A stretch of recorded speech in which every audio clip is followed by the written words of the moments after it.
নারায়ণগঞ্জের রূপগঞ্জ উপজেলার সদর ইউনিয়নের পিতলগঞ্জ দাখিল মাদ্রাসার সাবেক সভাপতি ওবায়দুল মজিদ জুয়েল মাস্টার সহ বিদ্যুৎশাহী রায়হান উদ্দিন গং মাদ্রাসার নামে থাকা মেট্রো রেলের বিল ও অতীত 10 কোটি টাকার হিসেব বুঝিয়ে না দিয়ে বর্তমান কমিটি ও সুপারের বিরুদ্ধে অপপ্রচারের প্রতিবাদে মানববন্ধন করেছেন মাদ্রাসার শিক্ষার্থী, শিক্ষক, অভিভাবক, কমিটির সদস্য ও এলাকাবাসী।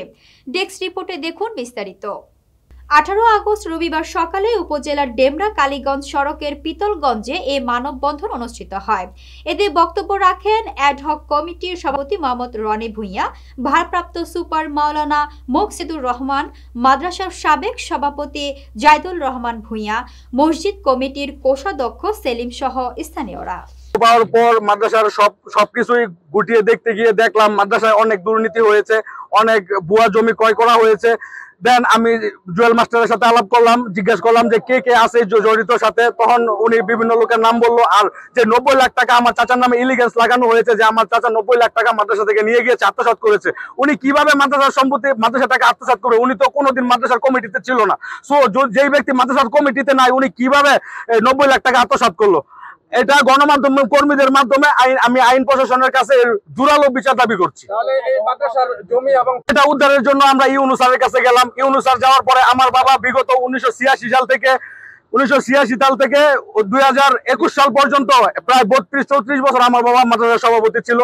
যখন আমরা দায়িত্ব পেলাম ইউনূস স্যারের কাছে আমরা যাওয়ার পরে ইউনূস স্যার বললো যে আমি ওসিকে বলে দিচ্ছি, প্লাস কোর্টে বলে দিচ্ছি, আপনারা একটা মামলা করেন। তখন আমার বাবাকে ইউনূস স্যার বললো বাদী হতে। আমার বাবা বাদী হয়ে সেই ফ্যাসিস্ট কমিটির নামে মামলা করে।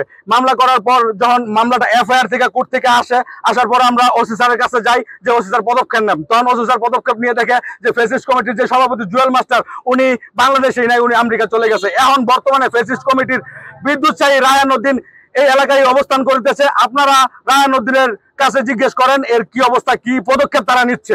আমি মসজিদের কেশিয়ার। তো মসজিদের মেট্রো রেল থেকে আমরা বিল পেয়েছি 1,84,00,000 টাকা। তো 1,84,00,000 টাকা বিল পাওয়ার পরে আমরা আউয়াল সাহেবের কাছে আমরা 1,84,00,000 টাকা পুরোটাই তানির কাছে রাখছি। তানির কাছে রাখার পরে তানি আমাদেরকে 14 শতাংশ জায়গা ক্রয় করে দিছে বিধায় এখনো জমিটা রেজিস্ট্রি করে নিতে পারি নাই। তো নিতে পারি নাই কারণ হলো আমরা মসজিদ করছি। মসজিদ করতে গিয়ে আমাদের 50 লক্ষ টাকার উপরে খরচ হয়ে গেছে। তো এখন আমরা যে রেজিস্ট্রি করবো সেই টাকাটা আমাদের ফান্ডে নাইগা।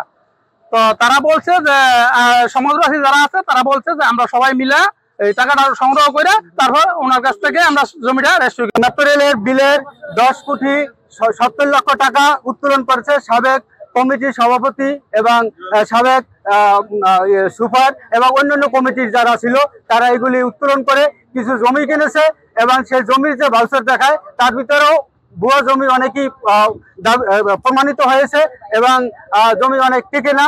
এ ব্যাপারে আমরা থানার নির্বাহী কর্মকর্তার কাছে জানার পরে উনি আমাদের সাবেক সভাপতি ওনাকে দায়িত্ব দিয়েছিল মামলা করার জন্য এবং কোর্টে এটা মামলা আছে, থানায় এফআইআর করে দেওয়া হয়েছে।